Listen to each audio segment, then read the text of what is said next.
Hi, this is Lee from Lee and the Sweet Life and Foodie Book Club, and we have this lovely Lizzie here who's just got married. Yay! Oh, so I think she's still recovering from it. And here, oh my God, we've got Gilly Smith. I mean, come on, just give us a wave.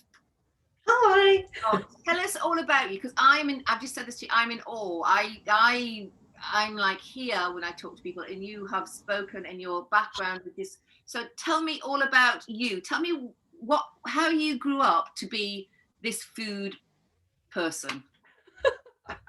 Well, actually, I mean, I am so old that actually when I was growing up, it was really unusual to be into food. And I just had these amazing parents who were just really into food.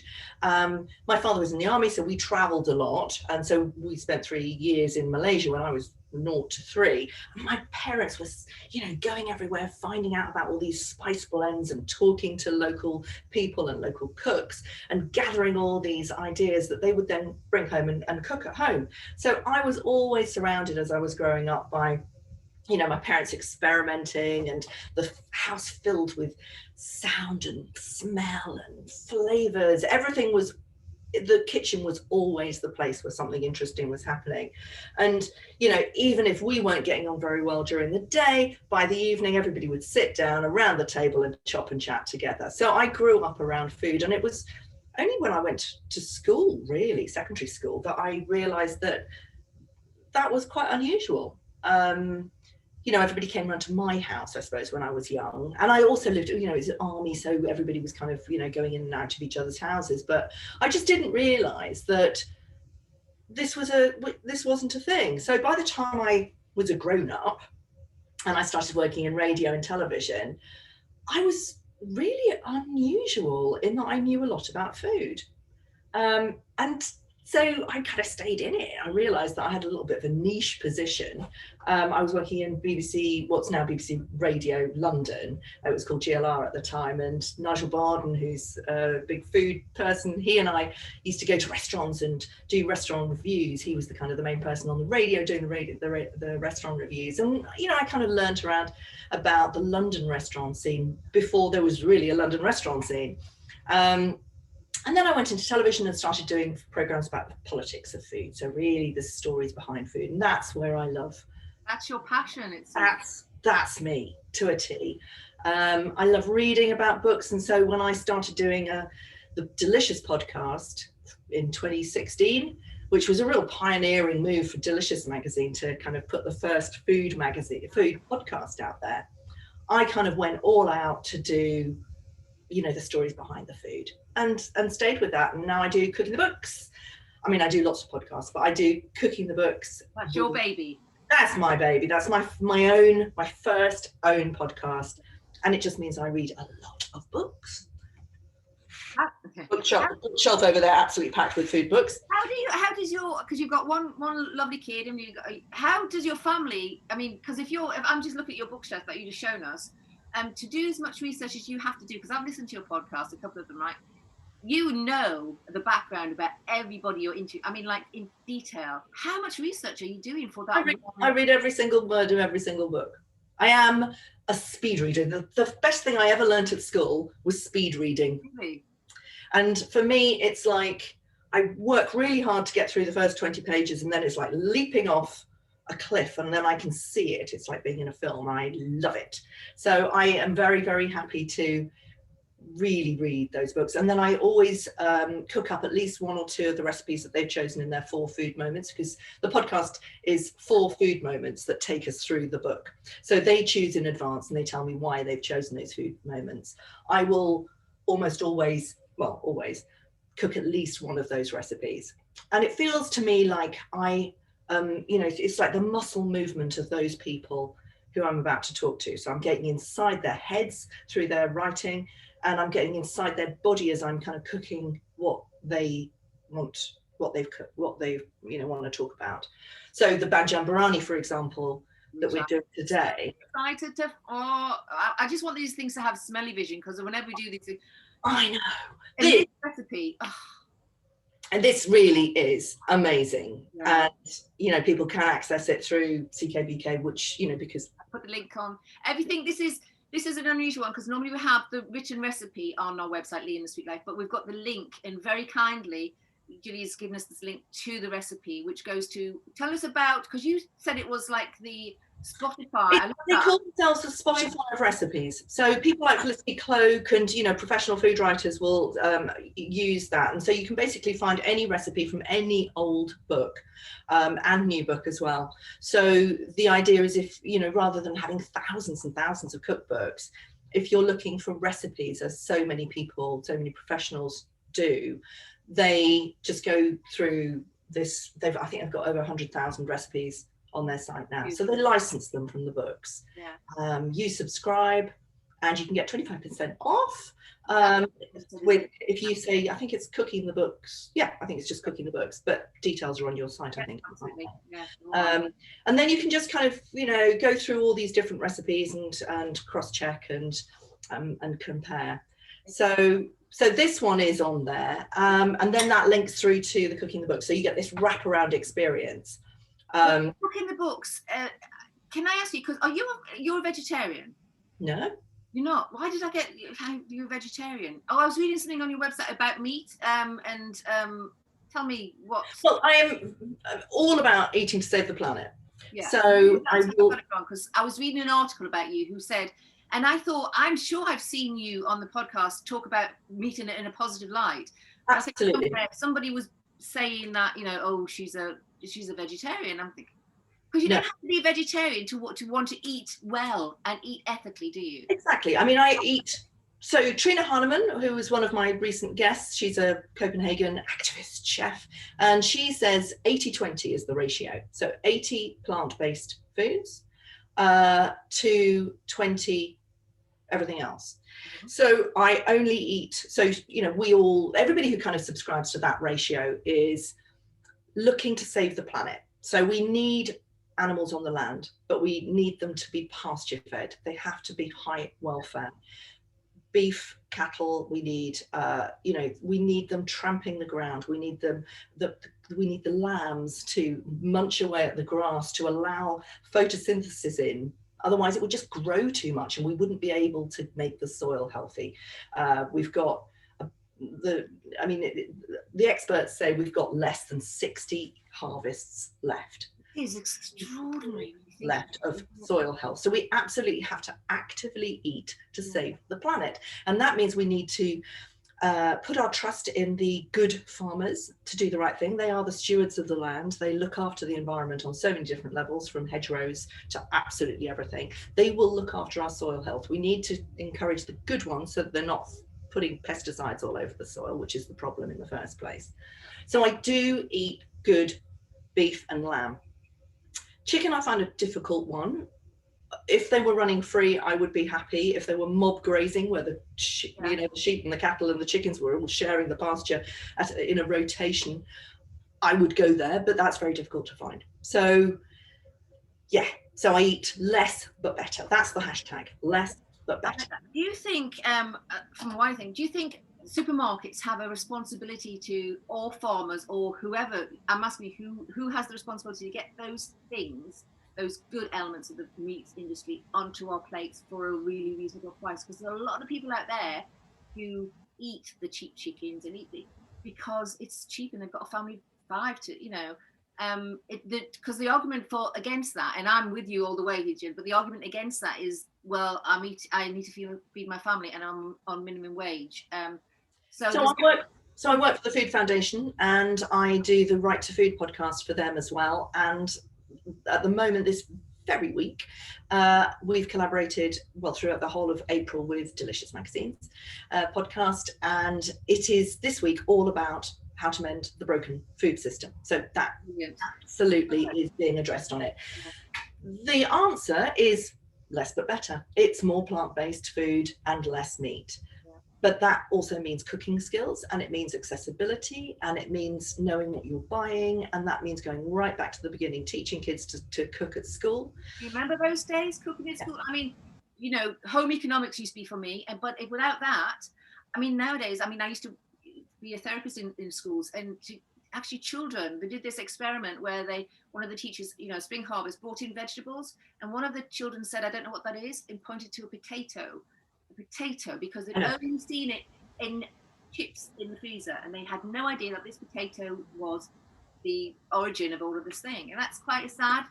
So growing vegetables at school, in primary schools, teaching the edible schoolyard, Alice Waters' idea way back when. Michelle Obama tried to take it into the White House garden, where kids are learning through vegetables.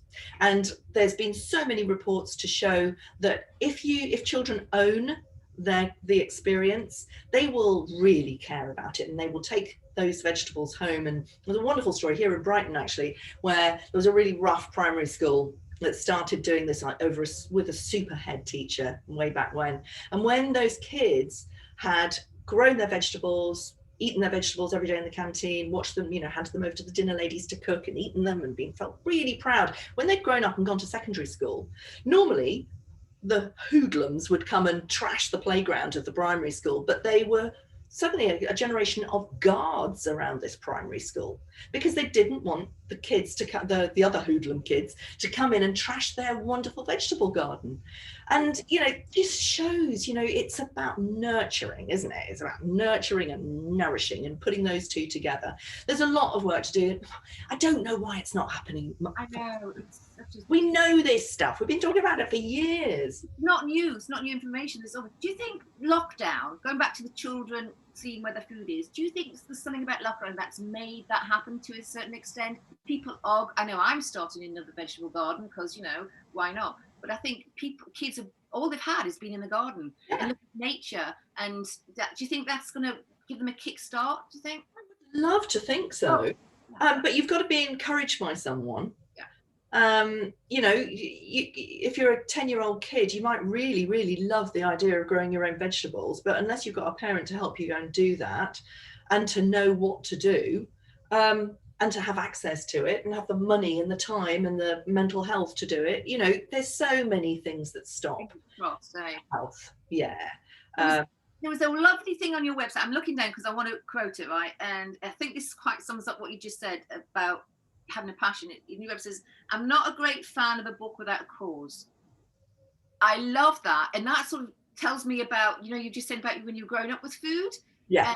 And, the bringing it all together. And that is, in this recipe is from a book that has a cause. Tell us about the recipe and the book. Yeah. I mean, I talk to a lot of food writers and chefs on cooking the books. It's been going just over a year, and it's just reached the top 10% globally. So I'm really pleased about that, because it means that people really want to hear about the stories behind food, and most journalists don't read the books. They just kind of copy the press. This is an opportunity for people who've spent so much time. I've written loads of books, and I know how long it takes to write a book. 11. Have you written 11 books? Have I got that right? 11 books? More than that, I think. Anyway, there's a lot. But it takes a long time to write a book, and I want to really honour that, and I want to really go through it with them. And most people write a book because they want to communicate something really important to them. And so most of the books that I write about will have some kind of sustainable focus, pretty much every one of them. But the one for me that I really love talking about is food and identity. And I've done lots of them: Olia Hercules and Lara Lee and Mimi A and the Rangoon sisters. And, these people have all written books about where they come from, food from the old country. And Pawana, which is this one, is one of my absolute favourites. It was shortlisted for the Andre Simon Award. In fact, I've done loads of books that were on the shortlist of Andre Simon Awards, including Palestine by Tara Wigley and Sami Tamimi, the Ottolenghi people. And they are really good quality. So always look for what's on the Andre Simon shortlist and then go and read those. But this is a story about Afghanistan. And it's written by Dakani Ayubi, who is the fourth of 5 sisters. And she tells the story from Adelaide, of how the family fled when she was 7 months old. And it's set within the whole context of the political and cultural history of Afghanistan. And it is a wonderful read, packed with amazing recipes as well. And the recipes are from their restaurant in Adelaide, which is called Pawana. And is that right? Butterfly, is that? Or? Means butterfly. And it's so lovely because we talked a lot in the programme about how important it was to her mum in particular to keep the authenticity of the recipes, because it's like holding on to your heritage, to really clutch onto that culture that was ripped apart by so many invasions. And the diaspora has gone all over the world, but as long as you still keep cooking your food, then there is an Afghanistan somewhere, the old Afghanistan. And butterfly seems to represent a freedom, an opportunity to fly and disperse and renew as well, to turn into something very beautiful from something really, contained and claustrophobic and to find freedom. So there's that duality, and I love that, the duality of holding on to your culture and your heritage through the recipes and the ability to find freedom with expression. So that's what is in this Banjan Biryani, I think, because they now make this absolutely to a T. I don't, because obviously, we haven't got the ingredients in the same way as they have. So, I'll show you how I just use stuff that I've got and that I can get from my local grocer. But I think when I was listening to the podcast, and I was listening to her describe it and listen to you describe here and in the podcast, this is all mixed in together, but it was the joy that you had in your voice replying to her sort of got to me. It made me really emotional, because that connects with me and connects with so many people. My father's Croatian, so I have that connection to food, and I've just started to write about it and things like that. But and so there is something about pulling you back to that. But equally, that's exactly what you described as your childhood, even though English or whatever nationality you say you've had that, but as a army family in lots of different countries, that's an interesting aspect, isn't it? Because it's not just one for you, it's a lot. Yeah, and in fact, one of those, my parents cooked lots and lots and lots of stuff, and it was that experience that binded us. But there was one curry that one day I'll write a book about this curry. It symbolises everything that we're talking about. And my parents used to go to, they call it the Under the Tree Cafe. It wasn't really called that because it was Malay, and this was in Ipoh, and they used to go by night when the cook would turn it from a workers' cafe under the tree to this fairy lit lovely thing where all the expats used to come and would serve the same food, charge a bit more. And my parents always used to go there all the time that they lived there. And on the last week or whatever, my dad went in and said, "Can I have the recipe for that curry?" And he said, "Look, as you're leaving and as you've been here for 2 years or whatever, have it." And so my parents tried making that recipe for the rest of their lives, and they passed it on to us, and I passed it on to my kids. And my dad, the last thing he ever tasted before he died was my daughter's version of that curry. Oh, you saying that makes me there's something about just that phrase, that sentence, and that's what binds us all, isn't it, really? That communal everything. Oh, yeah. God. Yeah. Let's have a look at what you've got. I mean, can I just also say that Blue Peter badge should go to you. I mean, you sent your message this morning and said, "Well, I've just chopped everything up because I would rather talk." I went, "Yeah, perfect." And actually, that's really good. But look at this Blue Peter badge. She's got everything there. Oh. So tell us what is in this recipe. Okay, so simple. I've made it loads and loads of times. And in fact, I made it for the first dinner party. It was dinner party. It was 7 o'clock at night in the garden on the first day that Boris said we could go and have dinner with our friends in the garden. So I did it. We had a whole platter of gorgeous stuff, but this, everybody said, "Oh my God, this is sensational." So it is basically an aubergine dish. So shall we do it? Shall I start? Get on with it. Just get on. We'll get talk on with it. Stop chatting. All right, so I'm just going to fry the oil. Yeah. Or heat the oil, and then I'm going to fry the aubergines in the oil. And the aubergines, and do you know what? I never salt aubergines. Who ever salts aubergines anymore? Well, it's interesting because I was doing some research into aubergines because I don't salt my noodles, but actually they've bred that out. You don't have to do that anymore. I know they've bred it out, but it does stop them absorbing so much of the oil. Yeah. So, but I did it, and I never do it, and I did it because my parents always did it. Yeah. Because those days you did need to do them, and I just did it automatically. What am I doing? I'm cooking like my parents just because I'm talking to you. How ridiculous is that? But anyway, it does. Apparently, it means that they don't get so oily. So we'll do that. So you just. Yeah, you basically fry the aubergines. I'm just waiting for the oil to heat up now. And then you just add these wonderful spices. The thing about Afghan food is it's not super, super hot. You know, it is, the flavors are really quite gentle. So they are, I've got ground cardamom, for example, ground coriander, for example, a little bit of chili. I have got some chili in there, some garlic, but there's some sugar and there's some vinegar in there as well. And that gives a really interesting flavor. I haven't tasted that before. So, yeah, so we're going to have a little play with it. One of the while you wait for the oils and everything, one of the things I remember about the podcast was her talking about rice. Yeah. You know what? Rice. People will know I'm not a lover of rice. It's just something I don't know what it is. I know it's weird. It's a weird thing. But when I heard her talk about rice and how she prepared it and how in her cafe the favorite thing that she was talking about was, I love to prepare the rice every day. Yeah. And she knew when it was meditation, right. She said, didn't she? Yeah, because of the smell and and how to make it long and all this. It was like I needed to have that in my life somehow. Yeah. I mean, I think it's because in Afghanistan you've got lots of different types of rice. They use long grain and short grain and all sorts of different rice for different occasions as well. So this you would normally serve with rice. I haven't served it with rice actually. I love rice, but I haven't done this with rice, and I've done this a fair few times. I've just done it with a little bit of Afghan bread actually, and it's been lovely.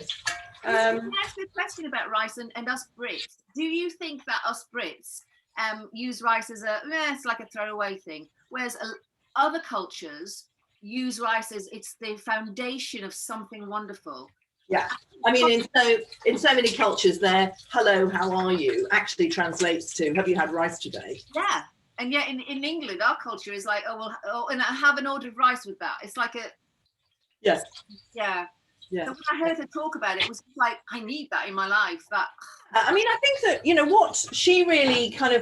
what I really loved about that was that there's so much time. I hate this kind of time poor narrative, everybody always talks about. And, when I am talking to food writers who, have got a new book, a recipe book out, how to do this in, 20 minutes rather than, 15-minute meals and all those sort of things. I get it. I get that people just need to be able to cook food for their family. I totally get it. But I can't bear that narrative. I want to say, love it more, understand where it comes from more. You won't get, there's plenty of busy people who come from the kind of cultures where rice and cooking slowly and really taking the time over, the whole process of it, enjoying it, loving it, and passing that love on to their children. That's all over the country now, because we've got such a fantastically diverse country. Finally, we're bringing in cultures where we can learn about those sort of things. Where it's take that time. Wonderful to do that. I mean, I don't know about you. Do you have a first? I mean, you talked about your mum and dad cooking from their experiences. Do you remember the very first dish that you cooked yourself or helped your mum or your dad cook? Do you remember? I mean, I remember kneeling on a chair rolling pastry with my mum very clearly. It'll be cakes. Yeah. Cakes. Yeah.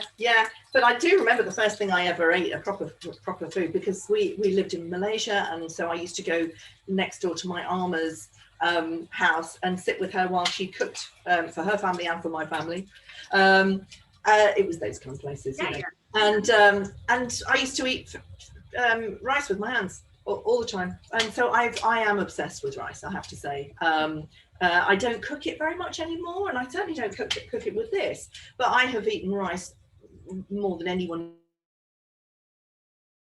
I'm sort of exploring different things, finding. Well, I'm lucky enough to have a daughter-in-law, or to be daughter-in-law, who is Malaysian. So I am desperate to. Every time I go, oh, can you cook me something wonderful? And she holds on to these recipes though, because they're her mum's recipes. So it's almost like, I'm not quite allowed them quite yet, but soon I'll be allowed them, I think. Yeah, absolutely. Right, I have fried the aubergines. I'm just going to let those drain on a little. Are they sliced up in any way, or just? Yeah, so sliced downwards, long ways. I'm just going to put the onion in, and then we can talk more, because the onion, you really do have to cook for a good 5 minutes at least,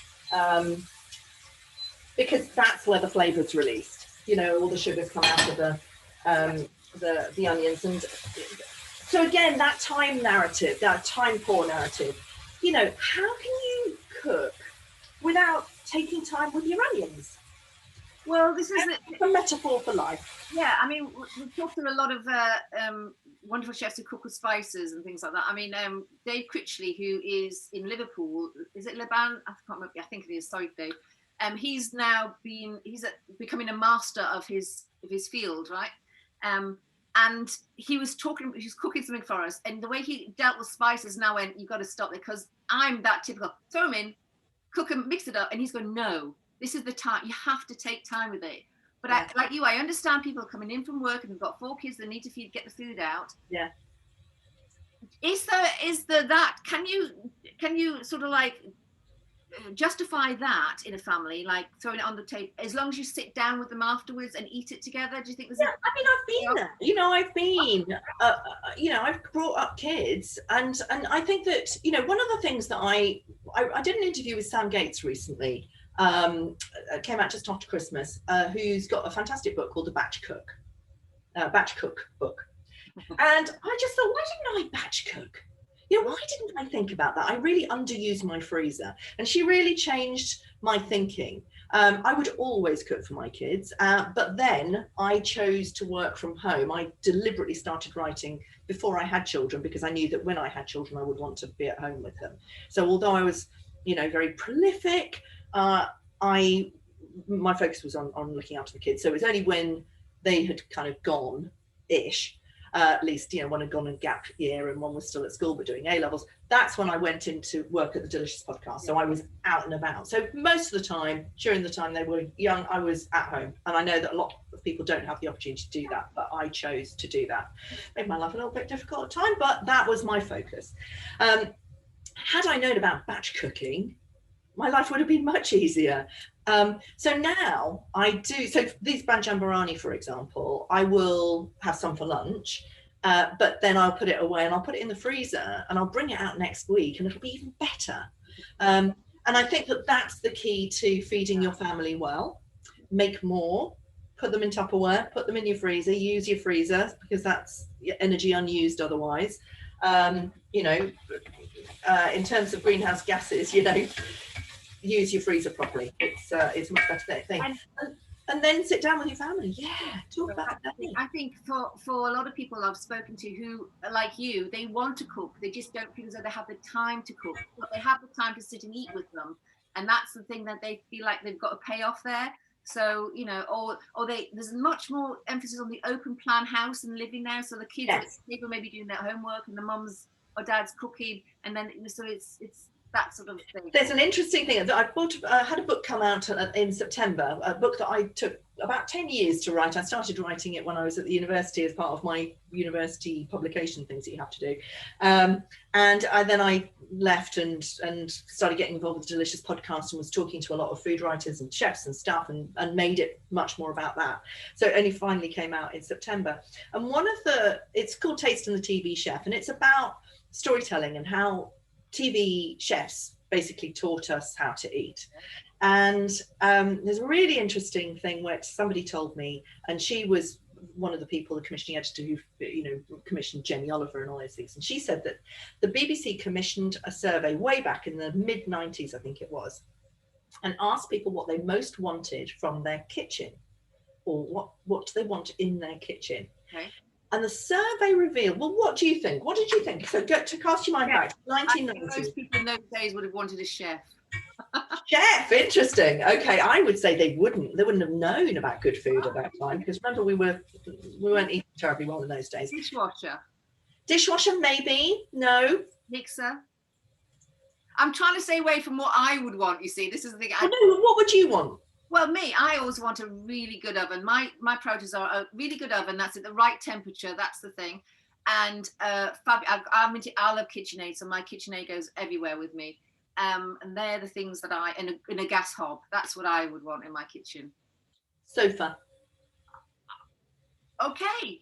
And that was so interesting. I like that. She then started commissioning Nigella, all the Jamie Oliver, all those kind of programs, because that's what people wanted. They wanted to have an open plan experience. They wanted their kitchen not to be in some kind of galley kitchen. I mean, when we bought this, we knocked down that wall immediately because it was a galley kitchen, wasn't that? So, our friends could be around here, when I'm doing the retreats that I do in my house. So we're in the flat at the moment, but we normally would be in the house if it wasn't for COVID, doing retreats and all sorts of wonderful things. I'm cooking at the island. People are milling around out on the deck, out on the patio, sitting on the sofas, chatting, drinking wine. That's the dream. And that's what people said they wanted way back in the I think they still do, don't they? That's they do. Yeah. So food became lifestyle, and that hadn't been the thing before that. It was very Delia, it was how to. And then suddenly you got, this explosion of lifestyle television, really kind of making food aspirational, all about, fun, enjoyment. And that got a lot of people really interested in food. Yeah. It's interesting talking about TV chefs. I've noticed it's a lot of things, circles have happened since lockdown. I don't know if you've noticed this. Pre-lockdown, it was all about a lot of ingredients. Let's find that ingredient that nobody can have. The chefs are almost competing to find an ingredient that nobody else has, which meant we couldn't find it. Okay. Now it feels like all the chefs have gone right back to basic. Let's show you how to boil an egg. Exactly. Let's show you how to make a soup. Let's show you how to really cook with what you have in the kitchen. And that is, I think that is fabulous. And I think that's much more inspirational to families than let's find that ingredient or let's put a foam on it, let's not put a foam on it. Totally. Right, my onions are beginning to brown now, caramelizing nicely. So I'm just going to put the garlic, just coarsely crushed, and chili. I've halved the quantities of this one because even though I am going to put some in the freezer. Did you see the pot? Did you see the pot? Little pots there. Oh, I love those pots. My lovely little Le Creuset, which I use every day. So I'm just going to literally move those around. You don't want to burn your garlic. That would be absolutely awful. Then in here, we have a lovely pot from Bert's. Now we've got ground coriander. It says white sugar. Now this is where I veer off the authenticity path. I've used golden caster sugar just because it's less processed. I was going to say, yeah. I've got some organic ground turmeric. Yeah. Now I didn't put the chili powder in. The last of my press trips was amazing. I went to northern Thailand and we went to the border of Myanmar, and in a market there, I bought these amazing chilies, and there are so many of them that I will honestly be using them for the rest of my life. So instead of the chili powder, I've just put just a couple of those in, a little pinch of those, which will make it hotter. Do you freeze your chilies? I don't actually. Oh, well, best tip ever that I gave somebody, and Lizzie loves this tip, is freeze your chilies, and then you've got a microplaner. Yeah. Put them from frozen straight into your food. Okay. You don't get any big bits, and you can put the chilies back in the freezer. Okay, well, I'll show you that in a second. I'm just going to put the tomatoes in. Now, in the recipe, it says use 5 large tomatoes. Okay. I am using tin tomatoes because I have a bit of an issue with tomatoes at this time of year. I'm just beginning to buy them again, but they are grown in greenhouses, and until I can pick them off my own tomatoes, I'm going to use tin tomatoes, but that's just me. Now let me show you my massive Burmese. Yeah. So can you see how many there are in here? This isn't. They're not. I mean, that will keep me going literally forever. That's going to keep you going a while. Yeah. So I am now just putting all that in. It's a lovely, lovely sort of mix. They're gorgeous, and you can smell the vinegar coming off. Oh. Again, I veered off my path because I've got some lovely organic cider vinegar with honey in it. And this is a sweet dish, so I put that instead of, it's supposed to be white wine vinegar. And then you just put your lovely aubergines on top of this. Okay. Hang on, let me just show you. This is the recipe that she was saying basically had blown people away on the menu, hasn't it? That she wasn't expecting this dish. Oh, really? Look at that. I mean, it's just stunning. I mean, I love aubergines anyway, but just let that simmer down. Yeah. Now, when I made it for the first time, she was up for the Andre Simon Awards, and I was watching it online because that's how you do award ceremonies at the moment. And I had made it for the first time, and I put it in the oven because I didn't know how long the awards were going to be. Yeah. You know, normally when you go to an award ceremony, you're there until about 11 o'clock at night, you know, totter home off your high heels and stuff. But, you know, I was doing it via Zoom, and I put it in the oven, and you're supposed to do it on the hob. And just, oh, look at this. Oh, if you could smell just amazing smells coming off here. But I put it in the oven, and it kind of dried out, and everything kind of caramelized. So it was sort of, you know, scraping the aubergine.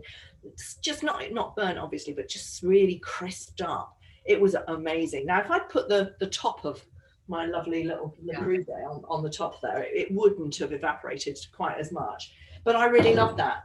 I haven't made it like that since, but I know that is a possibility. And I think I would choose to do that way for any dinner parties. But this one, that's all it is. It's served with the most glorious and lovely little yogurt. Again, I've got a few issues with dairy, so I was very pleased to find that Yo Valley, and I've been to Yo Valley on a press trip, and I've met their cows, and I've seen how they're looked after, and I've interviewed the farmers. I know that they do the best that they can. So this one is an organic kefir. Oh, it's actively good for you as well. So I use that for the garlic yogurt. Right, cool. And that's just a clove of garlic minced up and put into your thing. And then you, as Takani said, you slather that. Let me show you the picture. So that's your aubergine in your lovely tomatoes, and you just put the yogurt over it. And then I've got some mint growing in the garden already to put on top of that. But you know what? That's awesome. And what it was even better than that is how quick that is. So we're talking about time. Yeah. I mean, could that be any quicker and as flavoursome? You know. The only time it really takes is the onions. You can't hurry the onions. You fry the aubergines first, so they're nice and soft already. That takes no time. I mean, it's a super easy dish, and it's just if you put some bread with that or some rice, you've got a fantastic dish there. Pomegranate seeds on top of that would be amazing. Yeah. Oh, I see, I'm starting to get hungry. Veering off the authenticity path, but hey, that's what we do. That's what recipes are for. That's the thing that I think most people need to get in their head when they're cooking. If it goes wrong, it's okay. As long as you can still eat it, who cares what it looks like? That's the first thing, right? And second thing, just have fun with it. If you like pomegranate seeds, if you like almonds, throw those in as well. Yeah. I mean, it's already quite sweet though. That's the thing. That's why I'm not sure that I put pomegranate seeds in. I've got some amazing, I'm very good friends with those lovely people at Odyssey. So I've got all their amazing, these are date molasses, grape molasses. I've got pots and pots. I've got loads of their pomegranate molasses as well. I've got the pomegranate and I've got the date. Fantastic, aren't they? Gorgeous. Can I ask you a question that is something? Food fads. You have seen food fads come in and go out. Which food fad are you glad has just gone out the window? When I first started in when I came back from my gap year when I was 21, I came back with a whacking great bill on my credit card. So I went to join Creative Review's advertising sales team. And my job was to take photographers and film directors out for lunch. Not a bad job. Not a bad job, in London. And it was the time of nouvelle cuisine. So I ate on a huge expense account in the days that, when expense accounts were like that. And I made my way around the very, very tiny but rather interesting London food scene. And what was so annoying about it was there were these amazing flavors that chefs were bringing back from their travels, just beginning to, and we were certainly first getting those Australian, New Zealand chefs coming over and bringing all their amazing flavors and ideas with them in these tiny weeny portions that would make you have to go and have something to eat on the way home. So I am very glad that nouvelle cuisine shall never ever be seen again. Oh, you see, I say this every time. Mine is slates. I can't start. Get rid of slates. I'm sorry. I like a slate to present food on. Yes, that's fine. Yeah, I love a big table with food all over it, and people can just kind of help themselves to it. But yeah, no slate plates, no, forget it. And one purchase that is, if it was my birthday, right, what would you suggest that went on my birthday list? Well, I do love these Le Creuset pots. Yeah. I think that, because you can use them so many times, they always look beautiful. I mean, I would put that on the table. Yeah. I would do the great ta-da, There's something about cooking in something that is pretty as well, isn't it? And it goes on the hob. And, remember when we first moved into this flat, it was an induction hob. I had to get rid of all my amazing saucepans that my parents had used. I'm very, very sentimental about these things. I couldn't use any on these ridiculous induction hobs, but what I could use was the Le Creuset.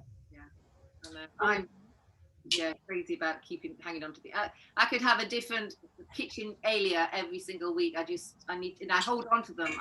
Charity shops, finding little bits and pieces are fabulous. Okay, so what is your favourite food to eat, Gilly? Oh gosh, I always go back to Mediterranean. Food with meaning for me, food with story. That's what I'm interested in. I don't want to just sort of sit down. I love to, when I do my retreats at the house, I mean, mostly I cook myself, but we do get lots of amazing chefs coming in to do things for them. But they all talk about the food, and it's all about that. It's about the story, and I anything that has a story is fine for me. Whenever before lockdown, when I was actually going to people's houses and talking to them about the food in their books. I went to Sammy Tamimi and Tara Wigley's, Sammy's house, and they did a fantastic meal from Palestine while telling me about their trip through Palestine. I mean, it was just incredible. It was just such a joy.